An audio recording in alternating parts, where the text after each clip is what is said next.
welcome back to the channel, everyone.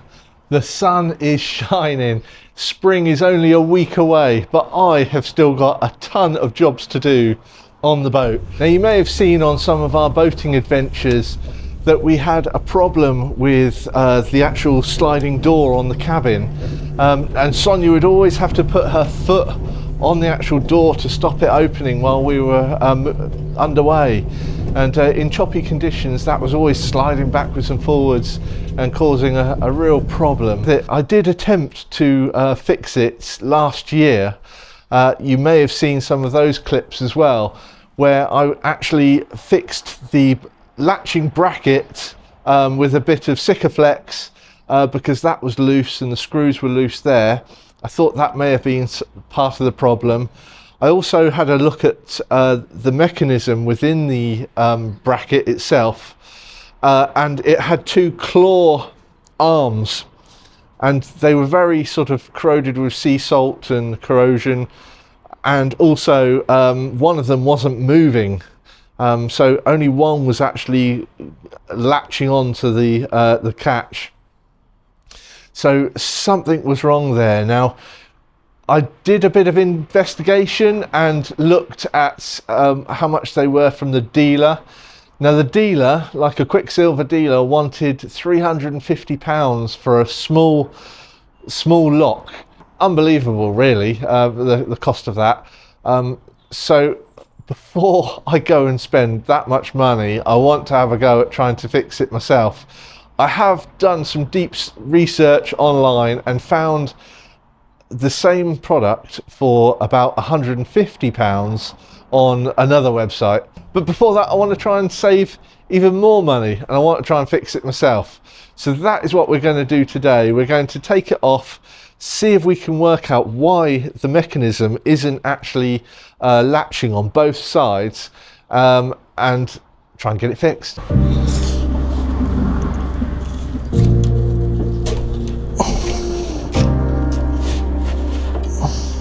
What I'm going to do is I'm going to try and clean inside the area here.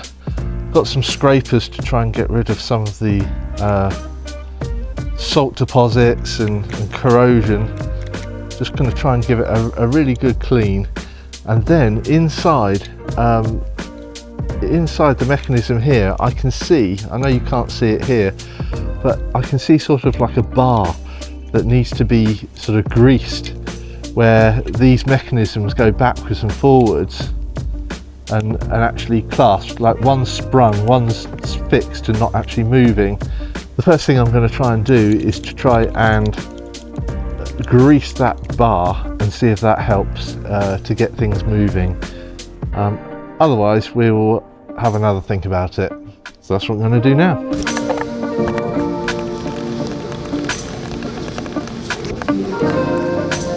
Now you can see exactly the problem here. Like, this one is actually sprung and that's working correctly, whereas this one is just so stiff.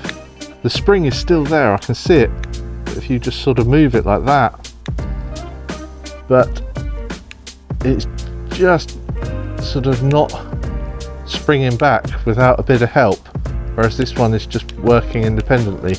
So I'm going to try and get some grease in there, maybe some WD-40, spray that in there, and just try and clean it up a bit.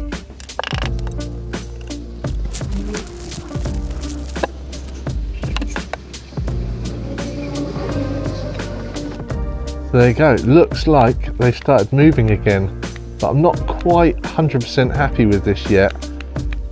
Now, this is something my father-in-law actually spotted. He said maybe the sides are a little bit too close to the edge and they're actually pincering the sides of the clip. So what I might do is just try and lever out the side a bit, just gently giving it some persuasion, so then it's not going to stick, because this one is still sticking when I push it up to the top there. So I'm going to try and lever this apart just a fraction to get a bit more space in there, and see if that helps.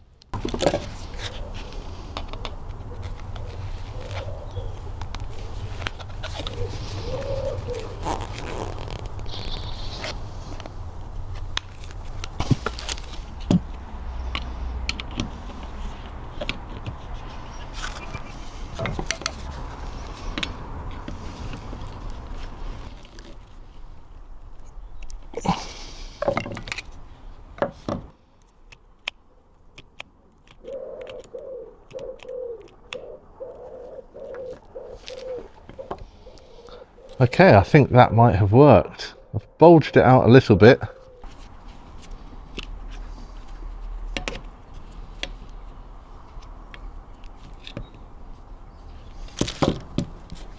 I think opening up this gap just a little bit has actually helped. Now if you look, that one springs back okay, and that one is a bit grindy and clunky, but if I let go of it, it's flicking back into place.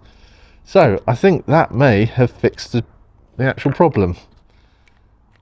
So well done to my father-in-law for that suggestion.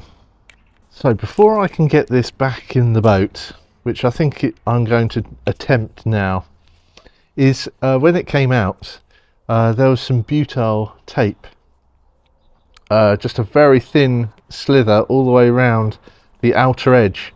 So I'm going to do that now. I'm going to sort of fold a bit over the edge, and then I can cut away what's actually not needed on the outside. That's how I'm going to attempt it, I think. So, and then it's just putting it all back together.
Right, this could also be a little bit of a problem. I've just tightened it up again, but there is play in that, and I did Sikaflex it down.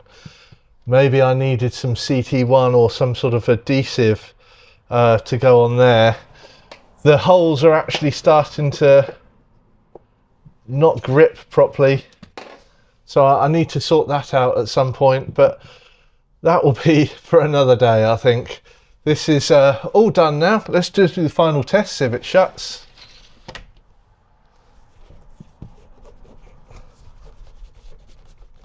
That is not coming away, and opens lovely as well. The final test is when we're at sea to see whether it does dislodge, and I probably will have to sort this out at some point to make sure that that is fully locked in place. So thanks for watching that small short little video on repairing the lock, hopefully for the last time, but like you saw, the latch still needs a little bit of work on it to try and make that stick properly. So that'll be in another video. Next week, the boat is going in for its service, so we are getting more and more close to actually getting out on the water again. One of the final jobs that I need to do is to replace the battery. Now, I don't know if some of you watch our caravanning channel, you'd have seen that we've replaced the lead acid battery in the caravan, leisure battery, for a lithium one. So even though I've got two batteries inside the boat at the moment, they are both car batteries, not leisure batteries at all. So they're used for sort of the cranking power, but on the leisure side, now we have all the lights and everything else, I want to get a 110 amp hour leisure battery in there, which will really help. So I'm going to get the one from the caravan in the boat, and possibly we'll do a bit of cleaning up of the actual battery area as well, compartment. So until then, I will see you on the next video.